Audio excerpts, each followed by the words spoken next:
Hello. Welcome back. Hi, welcome, guys. Hi.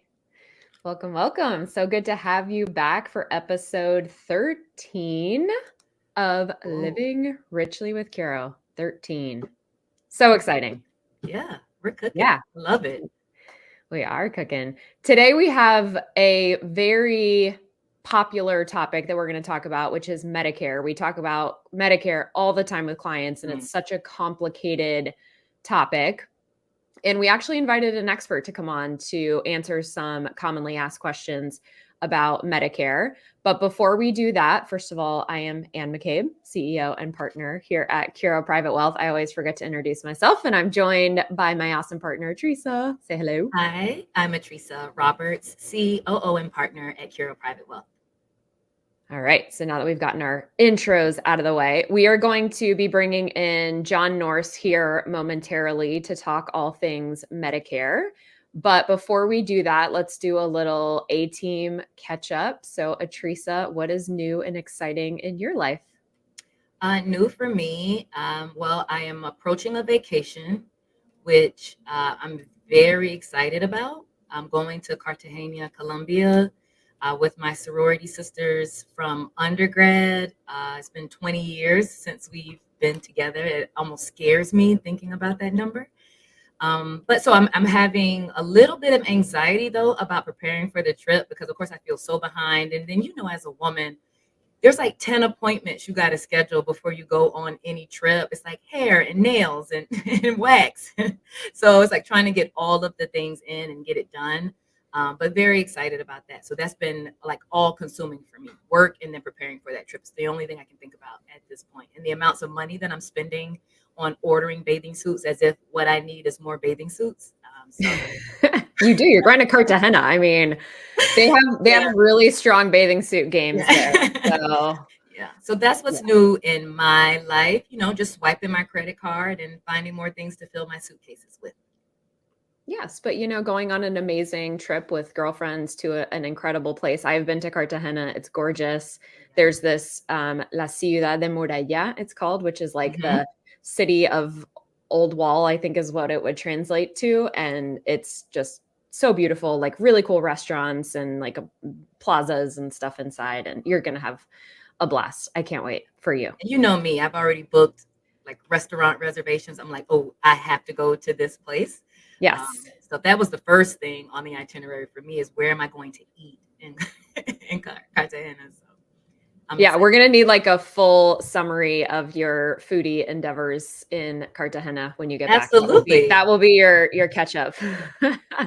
Absolutely. So what's new with you, my dear?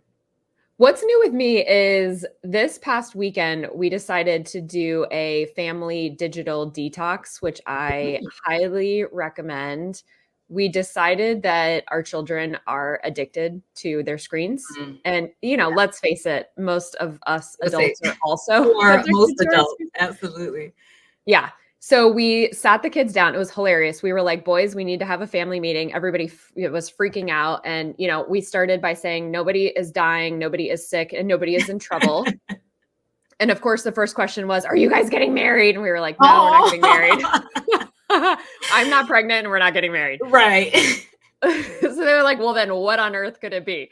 So we kicked off the conversation with a talk about the definition of addiction. And so I asked the boys, do you know what the term addiction means? And, we have a 7-year-old, but then the rest of the boys are teenage/tweenage years. And so they all gave it kind of a shot. And I had actually been talking with my 7-year-old the day prior because I was feeling really uncomfortable about how much they had been using their technology. So I started talking to the little one about it.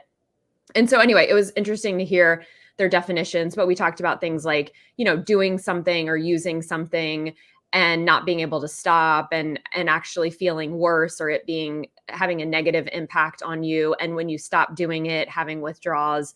So we had this whole sort of setup. And then we told them that we were going to be doing a detox for the weekend. When you have an addiction, one of the best things to do is to detox yourself from that addiction. And so we were a little bit loose because one of the things the boys love to do together is to play video games. And it's one of the ways that they bond and they all play the same game at the same time. So we did give them a couple hours over the weekend that they could play together. So it wasn't like zero, but they had to be playing together. So none of them could be on their, screens separately, but no YouTube for he and I, no social media. We could use our phones for communication purposes, which is the reason that they were created in the first place.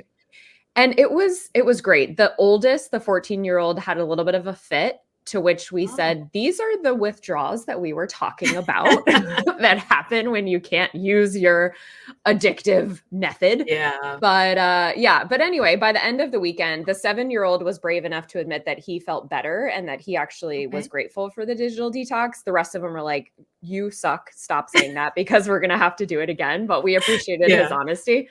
But I highly recommend it for anybody. Again, adults, kids, just spend a weekend. You can use your cell phone for communication purposes, but just getting off social media and, getting off all the things. And it was great. I highly recommend it.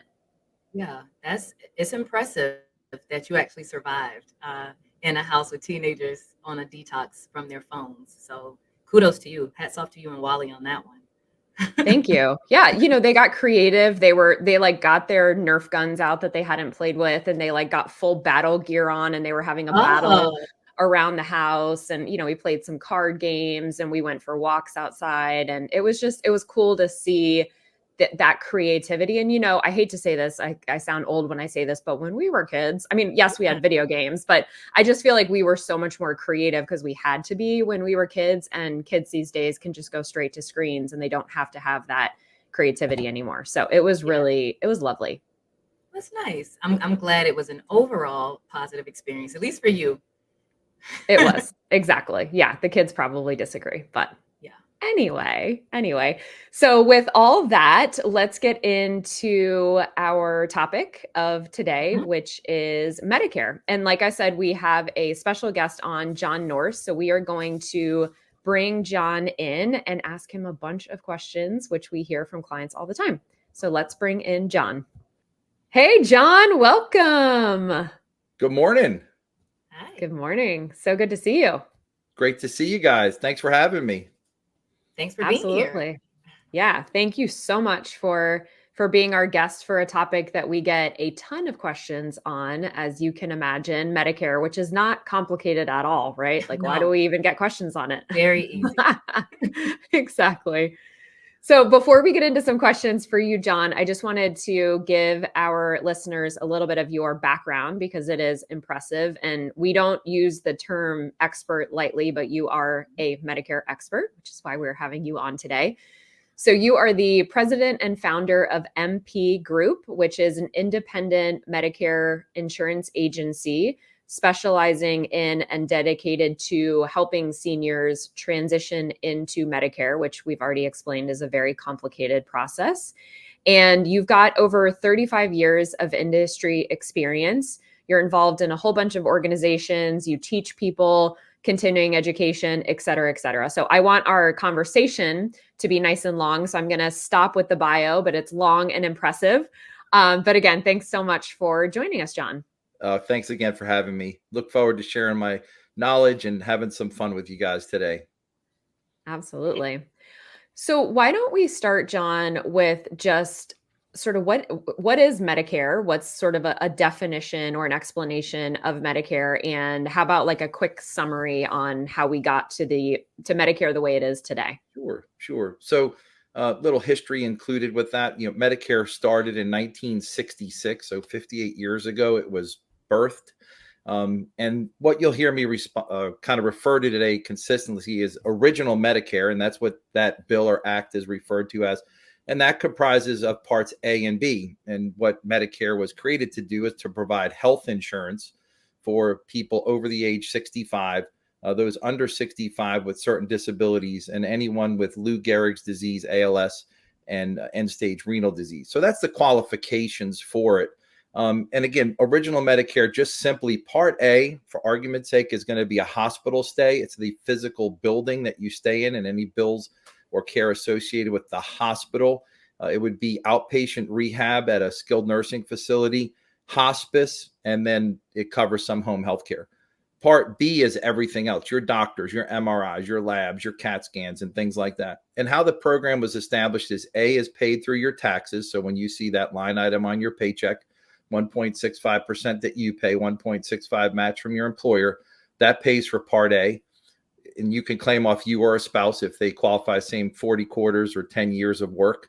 And then Part B, no matter what, has a premium. Obviously, there are people that fall into a category, say, of Medicaid, where they can avoid that premium. But for the majority of people, if you're enrolling in Medicare Part B, there is a premium that is associated with it. So when you put A and B together, you obviously have hospitals, MRIs, labs, CAT scans, PT, OT, ST, outpatient procedures. So you have full healthcare coverage. Where the limitation was in 2006, the bill was passed for Part D for your drug plans. And since 2006, now you have A, B being your medical care, and then D for drugs, coincidentally, to complete your, in a sense, benefits. And then an outshoot of that, or a product of 2006, the combination of A, B, and D, privatizing it and allowing insurance companies and health providers to offer Medicare Advantage Part C. So Part C is an alternative to the A, B, and D kind of combination. So ABD, and I'll talk about it quickly, a Medicare supplement, which is merely a financial policy that takes the risk off of you. When Medicare was started, original Medicare, there's no spending limit. So unlike your health insurance today, that you have a $5,000, a $3,000, $10,000 amount of dollars that you stop spending, A and B doesn't have that. So under the original Medicare of A and B, if you want to complete your benefits there, you need to enroll in a Medigap or Medicare supplement, same product, two different names, and a prescription. So to summarize, you're either going to go original Medicare supplement and prescription plan, or the alternative, some people call it replacement Part C Medicare Advantage. So that kind of gives us a baseline to start the conversation on. And then, typically people want to know what the differences are between Medicare Advantage and then original Medicare, because it's a big decision when you're turning 65 and leaving the workforce, or if you've worked past 65 and leaving the workforce, what plan or plans or solution is going to work best for you. And is it truly an individual decision? One thing we try to base our conversations around is, how have you always consumed insurance? Are you a person that picks your own doctors? Maybe you have a concierge doctor.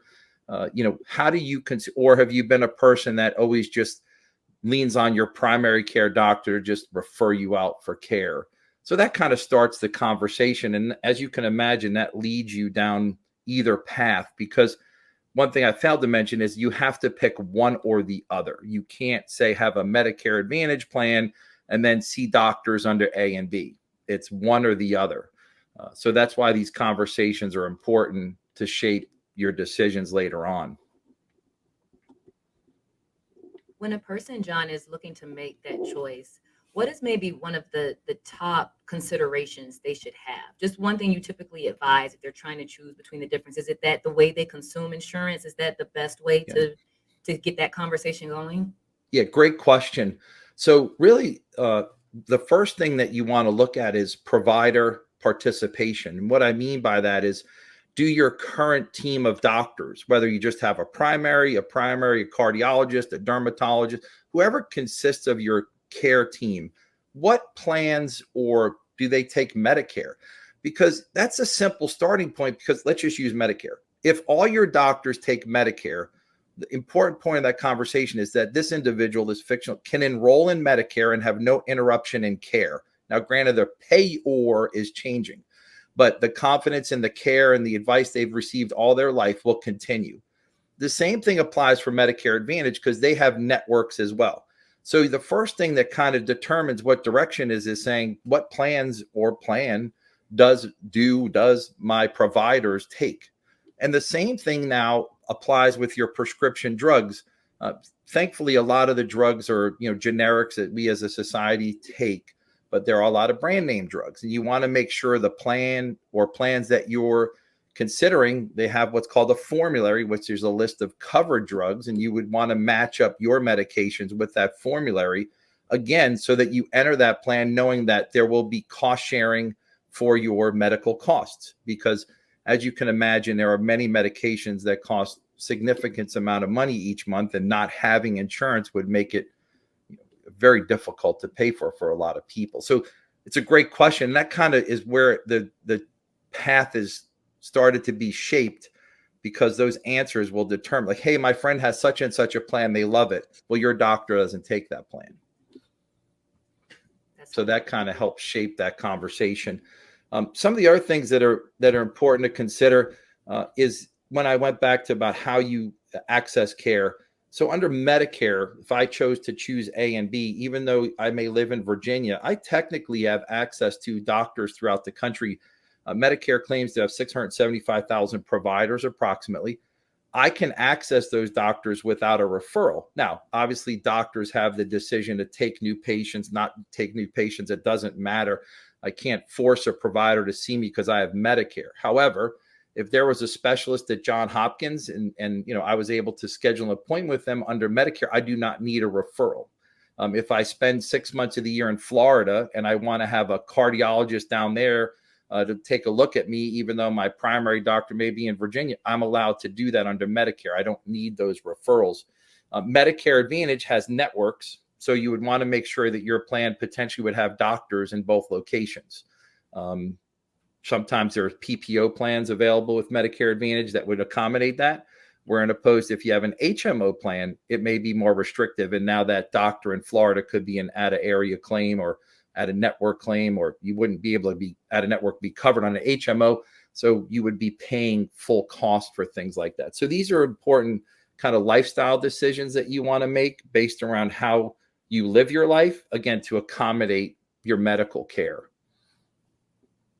I think that's especially important because a lot of our clients who are going into retirement are thinking about moving out of the area. So you want to make sure that where you're going to end up, you still have access to care. And a lot of times that means switching doctors, right? So it's good to make the decision of the Medicare and new doctors together simultaneously. Yep. And on that point, Medicare does allow for what's called special enrollment periods. Those are life events. So just saying, Ann, your example, I live in Virginia. I retire a year from now. I decide to relocate to North Carolina. Medicare would allow me the opportunity to review plans and change to the plans in my new county, because that's how it's technically filed, so that I would be able to find care locally in that area. Now, if I'm on original Medicare A and B, it doesn't matter where I live. A and B is the same throughout the country, and the supplements are the same throughout the country. But the prescription in that case would have to change. And if it was on a Part C plan here in Virginia, even though it might be the same company that I like, they may have a different plan down there for sure. Like just, co-pays could be different, deductibles, out of pockets. But anyway, so you have this special enrollment period granted to you. One other thing that I always want to make sure that people understand, a major difference between Medicare and Medicare Advantage is what's known as prior authorization. And some people may not know that term. What it is basically under Medicare Advantage, the providers have the ability to modify or even deny care based on their decisions on how to provide through their network of doctors. And what I mean by that is if you may want to go to receive services out of their network, they have to approve that. They would have to approve that. Or you need certain levels of care in the network, and they may say, well, we're going to start you on a different care path. Unfortunately, prior authorization in the end is about cost, not care. And I'm not going to sugarcoat it, but these are private insurance companies looking to make, obviously, financial decisions that make sense for them. And I'm not saying they're bad people or it's malicious intent, but if you do choose Medicare Advantage, understand that prior authorization is a part of that. So, for example, someone who might have a cancer history and has a care path of getting a PET scan every year, that insurance company, per Medicare guidelines, it says it's every other year, say, may hold firm to say every other year we'll do a PET scan. And if you want it every year, we're not going to pay for it. Now, you can appeal it. You have rights to appeal these things. But the point I'm making is understand that Medicare Advantage is truly managed healthcare, where original Medicare A and B does not, for argument's sake, doesn't have prior authorization. There is a thing known as observation, which people may be familiar with. It's an arduous policy, but in a sense, you have to spend 2 nights in a hospital to certify for skilled nursing rehab. for example. So you could argue that's a form of prior authorization. And in the same sense, if someone wants durable medical equipment, there obviously has to be a proven need to receive those equipment. So I know I've just spoken for a lot, but these are very important things. Yeah, these are a lot of the nuances that I think if you're not a Medicare expert, you're not thinking these things through. And again, you go to Google and just get completely overwhelmed and don't know exactly what it means for you. So, yeah. So John, you mentioned the special enrollment period, but let's go back to the traditional enrollment period. Yep. So what does that look like? And when should folks consider signing up for Medicare? And what does that process entail? Sure. So there's really two enrollment periods that are most popular. And what I mean by that, the most popular one is called IEP, Initial Enrollment Period. And this is the 7 months that surround your 65th birth month. Now, caveat that I'm excluding people, well, I shouldn't say exclude, there are people that could have enrolled under 65 because of disability and end-stage renal and Lou Gehrig's. But for other people that haven't enrolled at, pre-65, if you're not working for a large employer, which is defined by 20 or more people, or have access as an active employee to that, you have to be working for a large employer. You would enroll in Medicare Parts A and B in that 7-month window. Most commonly, you're going to apply 3 months before your birth month because you want Medicare to start on the first of your birth month. So that if you're on Social Security, you're automatically enrolled. You don't have to do anything. Again, approximately 3 months before your 65th birth month, your red, white, and blue card shows up at your house. You're already enrolled in Medicare, and it would default like on September birthday. It would say 9/1/2024 for A, 9/1/2024 for B, and I'd have a unique what's called Medicare beneficiary ID number. It's 11 letters and numbers unique to John. That would allow me to enroll in whatever plan or plans that I choose to complete my Medicare benefits. There's one caveat in it. If you're born on the first of the month, of course, Medicare has to do something confusing. Your IEP moves up a month. So if I was born on September 1st, technically my IEP starts on August 1st. And I say that for the handful of people that are impacted by that. They may be confused, but it is a caveat. But again, the majority of people aren't impacted. And the reason that you would want to apply 3 months before it is I'm just going to assume for most people, if you're, quote, retired or you're on an individual exchange, however you get, that you don't want any breaks in your coverage. So you want your, quote, health insurance, in my example, to end on August 31st and your Medicare to start on September 1st. Now, Medicare can only start on the first of the month. So it's very important to make sure that you coordinate no lapses in coverage. And then if you, for some reason, were to miss your first 3 months and you're applying in your birth month, for example, so using September again, I apply in September for A and B. My Part B would start on October 1st. And if I applied in October, November 1st, I applied in November, it would be December 1st and December, January 1st. If I were to miss that 7-month window, you do have a fallback called general enrollment period, which is every year, January 1st to March 31st to kind of correct your mistake. But understand if you've gone more than 12 months without Part B from when you're considered first eligible, there's a 10% penalty per 12-month period that would be invoked for the rest of your life. So pretty harsh on that end. The other enrollment period is called the special enrollment period, but it's loss of employer group health insurance. So I work for a major employer. I passed 65, and at 68, I decide to retire. I create a special enrollment period because I've had this large group insurance, and I would get a form called the CMS L564 from the employer that basically verifies I've had health insurance from some date before 65 through that current date. And that exempts me from any penalties, as well as allows me to use that form within 8 months to get Part B. Now, again, with that, you always want to coordinate the loss of health insurance with the start of Medicare Part B. To quickly address A, you can get A in my scenario where I've worked past 65 at 65. And for a lot of people, it makes sense because your health insurance would pay first. Part A would pay second. And what that looks like is, let's say an individual went in the hospital, their health insurance pays first. Medicare Part A would pay the hospital bill second. They would pay third. So you have, whether you want to call it a secondary payer or reinsurance or whatever you want to call it, paying before you pay. So it makes sense. Very important, though, I want to make clear, you do not, and this is where you guys as advisors can help save clients from themselves in a sense, is that you do not want Medicare Part A if you fund a health savings account, and only a health savings account. Right. FSA is okay, HRA is okay, but not HSA. So what happens is after 65, if I'm funding HSA, I would continue to fund it and not apply for Part A. There's no penalty if it's premium free, meaning I'm not paying for it. So you're not going to get penalized later. But the other catch that you want to be careful of is you have no choice that when you apply for Part A, it retroactively starts 6 months. So if I applied in December, they're going to retroactive my Part A to July. What does that mean? It's going to negate any contributions I made from July through the end of the year.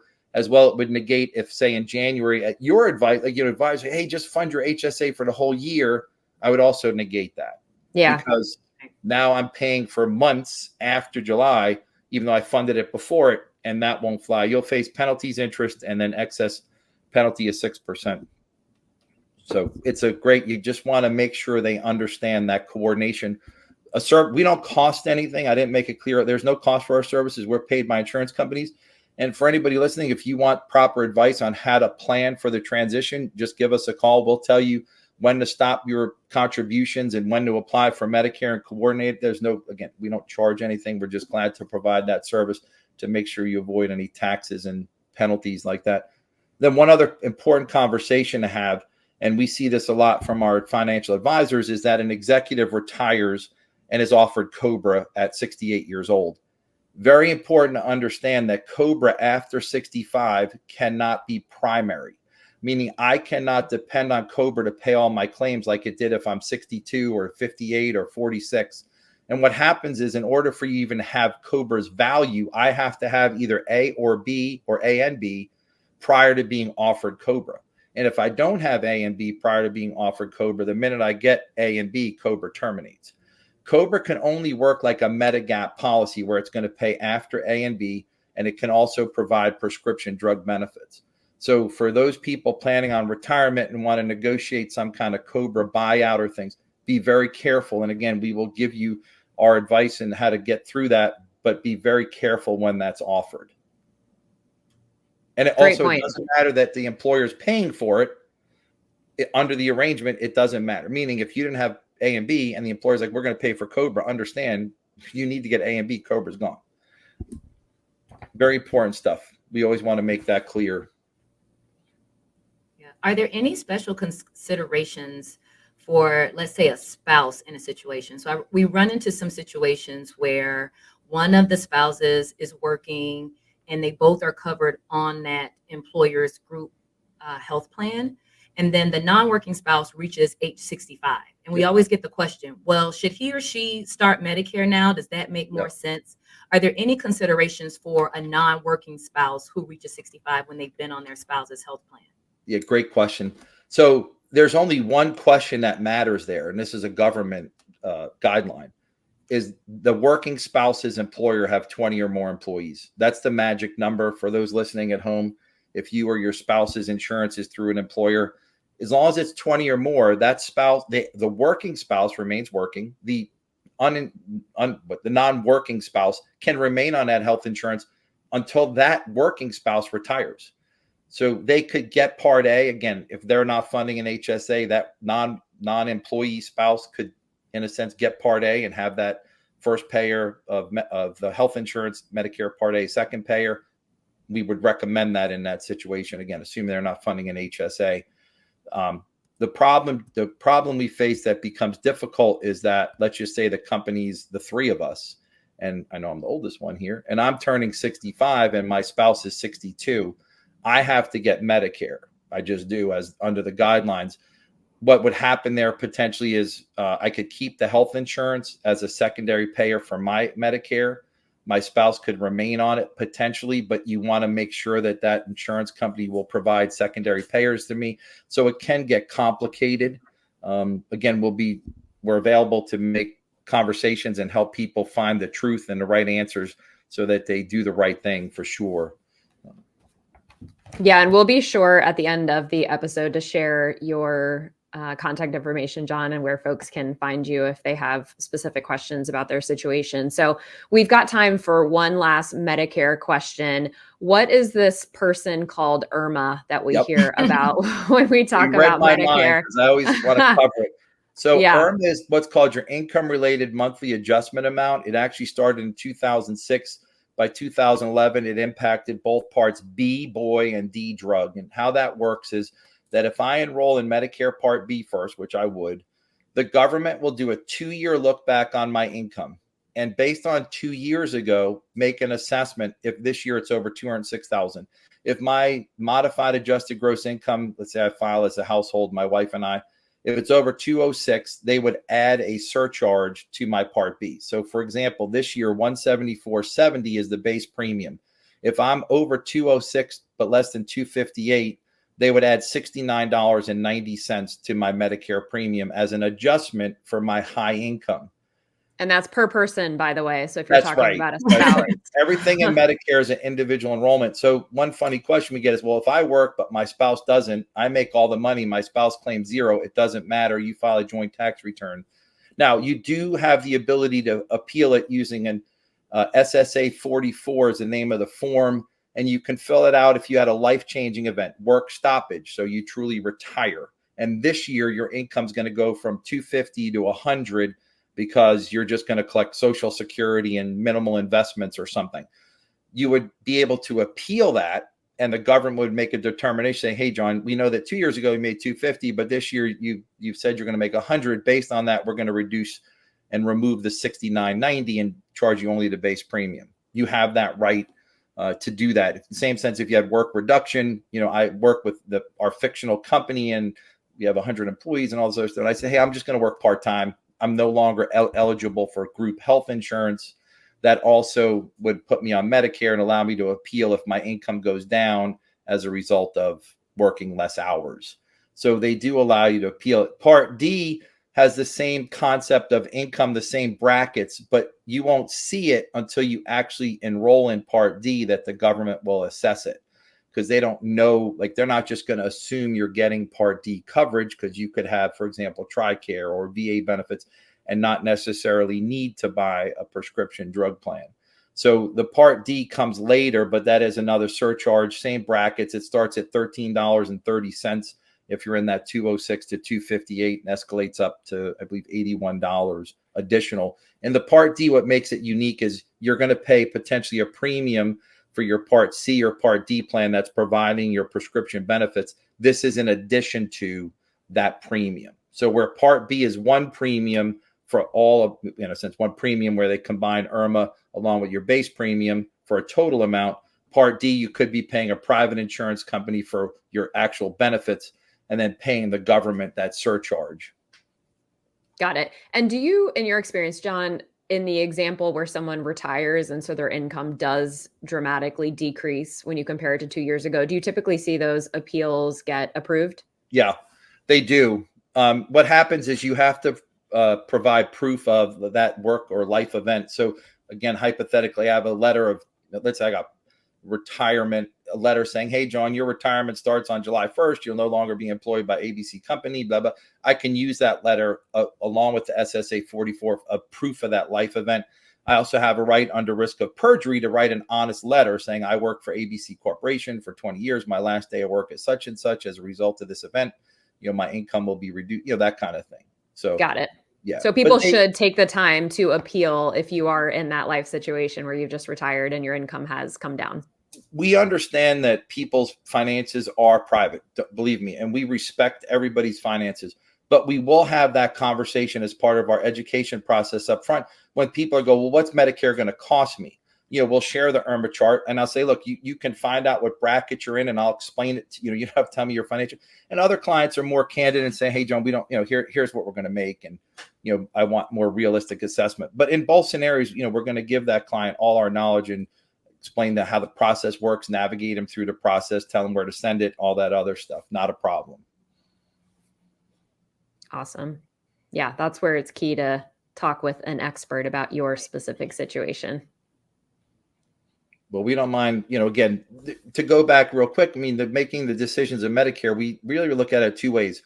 There's cost and access, right? What can you afford? What's in your budget? I mean, it's a very important conversation. And that's where you guys obviously do a great job of, through the years, telling me what I need to save so that we can have excellent post-retirement health benefits. And then the same sense, like I was saying about access, what doctors do I want to see today, but maybe what doctors may I need to see in the future? So those conversations are how really shapes, to tie it all together, how you decide on what Medicare option is right for you. It's cost and access. Yeah. Love that summary. No problem. I mean, we could talk about this probably another hour, but this has been so insightful. Thank you so much. Yeah. Yep. Well, thanks for having me, guys. Well, before we let you go, John, you can't hop yet. Remember, we have a question for you. Oh, that's right. A non-Medicare related question. So we ask every guest at the end of our show, what does living richly mean to you? Living richly is, of course, the name of our podcast, but what does that mean to you, John? Yeah, I would say having deep and meaningful relationships, whether they're with my family or friends, creating a lifestyle that allows me to live free and independently. And obviously the blessings of keeping myself healthy enough to be able to enjoy life as long as possible. Yes. Love that. Yeah. Great definition of living richly. Well, again, thanks for having me, guys. Yeah. Where can people find you, John? Sure. So on the web, we're mpgroup.org. That's our retail for our clients, educational website. What we love about it is there's no selling of any kind. There's no planned promotion. You can go there innocently, search, learn about Medicare. We have a live chat. So if you have questions, you can reach us there. Our office number here is 703-214-4600. Again, 703-214-4600. Our main office is in Tysons. We have offices in Reston and Arlington as well. We do serve 39 states, so we can work remotely, with Zoom and telephone to help people, enroll in the right plans and learn about Medicare. We do have almost 35 people that work here at the firm, and we can provide our services in multiple languages as well. If people, unfortunately struggle to understand Medicare in English, we'll help them in another language if we're able to. That's great. That's so helpful because it's complicated in English. I can't even imagine if I didn't speak English, how complicated it would be. So awesome. Yeah. And remember, there's no cost to work with John and his group. So really no downside to reaching out to them. So thanks again, John, for joining us. And thank you to everyone for tuning in to this episode this week. As always, if you got value out of this episode, if you know somebody who's about to retire and is talking about, oh my gosh, I don't know what to do about Medicare, please, please, please share this episode with them. Give us a 5-star review, give us some feedback. And very importantly, if you have questions that we can answer live here on the podcast, send those to podcast@curoprivatewealth.com. If we answer your question on air, we will send you a $10 Amazon gift card as a thank you. But we'd love to hear from you. We'd love to hear what your questions are and answer all those financial related questions. So that wraps us for this week. Thanks again for tuning in. We'll see you next week for another episode. Till next week, live richly.